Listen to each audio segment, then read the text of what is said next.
சாய் பக்தர்களுக்கு என் அன்பு வணக்கங்கள். ஓம் சாய்ராம். என் அன்பு குழந்தையே, சில நாட்களாக நீ நீயாகவே இல்லை. பல வருடங்களாக எதையோ பறிகொடுத்து போலவே இருக்கிறாய். உன்னுடைய பிரச்சனையை ஒழிப்பதற்காகத்தான் நான் ஓடி வந்து விட்டேன். இன்று மங்கள வியாழன்.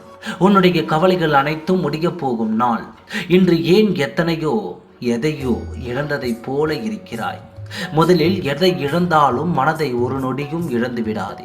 ஏனென்றால் இழந்தால் அதை திரும்ப பெறுவது மிகவும் கடினமானது. உன் வாழ்க்கையில் நீ நிறைய விஷயங்களையும் சில உறவுகளையும் தேவையில்லாத ஏமாற்றங்களையும் பார்த்திருக்கிறாய். சில உறவுகள் உன்னை ஏமாற்றி இருக்கிறது.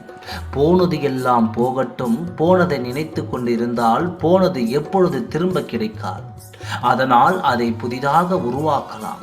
அதை நீ ஞாபகத்தில் வைத்துக்கொள்.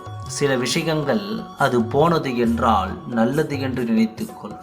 ஏனென்றால் அதில் மூலமாக பெரிய பிரச்சனை கூட வந்திருக்கலாம். யாருக்கு தெரியும்? எனக்கு தெரியும். அதனால் தான் சொல்கிறேன். இப்பொழுது உன்னிடம் வந்து பேசிக்கொண்டிருக்கிறேன் என்றால் உன்னுடைய கண்ணீரை பார்த்தேன். உன் வாழ்க்கையில் நீ எதை இழந்து இந்த நிலைமையில் அழுது கொண்டிருக்கின்றாயோ அந்த ஒரு விஷயத்தை எந்த ஒரு குறையும் இல்லாமல் நிறைவாக திருப்திகரமாக உனக்கு நான் எடுத்து வந்து தருகிறேன். காலத்தை கடத்தாமல் சீக்கிரமாக உனக்கான விஷயத்தை தருகிறேன். நீ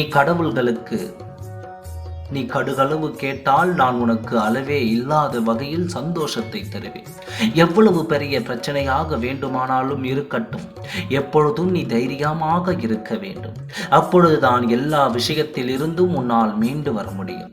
நான் இருக்கிறேன் உன்னை பாதுகாக்க, அரவணைக்க, உன் மீது அன்பு வைக்க. தைரியமாக இரு. எப்பொழுதும் உன் கூடவே இருப்பேன் நான்.